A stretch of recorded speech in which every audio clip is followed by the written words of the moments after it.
What's going on, friend? My name is Anthony Flynn, and I'm the founder of The Amazing CEO, where our mission is to accelerate CEOs and key executives, and ultimately where we aim to help you make the shift from good to great to amazing. Listen, this is week 3 of our 8 steps to problem solving in life and business. I'm incredibly excited about sharing this moment with you today. So listen, the first week was all about admitting that you actually have a problem. We went all the way back to Alcoholics Anonymous, founded in 1935. So almost for a century, we understand that the first step in the problem solving process, is to admit that you actually have a problem. So whether in life or in business, let's admit that we have a problem. Secondly, let's take responsibility for the problem, right? Even if we didn't create it, even if we don't believe we created it. Here's the question for you. Have you promoted it? Have you permitted it, or have you perpetuated it? Even if you didn't create the problem, have you promoted it, have you permitted it, or have you perpetuated it? Here's the third idea. The third step in this process is be honest about how the problem should actually be solved.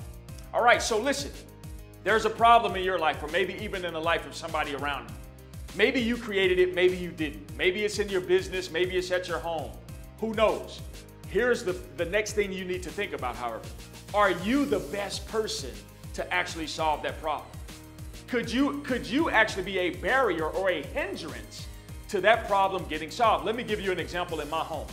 My wife and I are wired like night and day. I mean, we are radically different in many ways. Our values are the same, and we are cut from the same cloth in so many ways. But yet, in many areas of our lives, there are some polarities. And one of those major areas is how the two of us actually approach solving a problem. I'm far more assertive, aggressive when it comes to a problem. My wife is gonna take a step back. She's far more reflective. And so there are times when, because of my temperament and because of my personality, I wanna run toward a problem and immediately solve that problem. That's not always a good thing. There are some things that I need to take a step back on, allow my wife's wisdom to infiltrate the process, and lean on her for the wisdom of understanding the best way to actually address and solve that problem.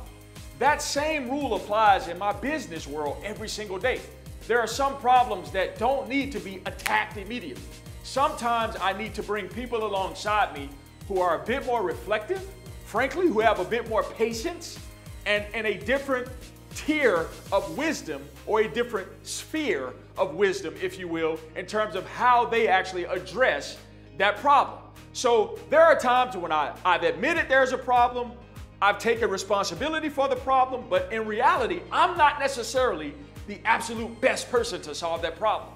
So I'm usually very intentional about surrounding myself with people in my life who are wired differently from me, who approach problem solving differently than I do, and who are willing to come alongside me and me come alongside them, and we walk through the steps of problem solving together so that we ultimately get the best outcome. I want to challenge you, don't be so egocentric that you feel like you absolutely positively, as the CEO, as the key executive, as the vice president, as the executive vice president, as the leader in your home, don't be so egocentric that you believe the problem should always be solved by you.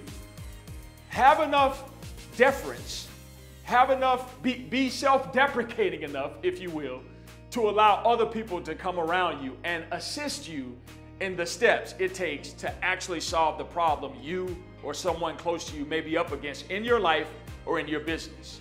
Listen, I look forward to coming back to you next week for step 4 in the problem-solving process. But in the meantime, I hope this video inspired you enough to help you make a slight shift from good to great to amazing until we see you next week.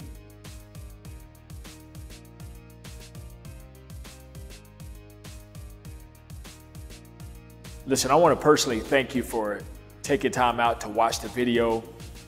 Hopefully you're already subscribed to our channel. If not, please make sure you subscribe to the channel. Tell everybody else you know as well that they should subscribe to this channel, as we on a weekly basis continue to give you content that will help you move from good to great to amazing. Also, be sure to go visit our website at Amazing CEO. The link is in the description below this video.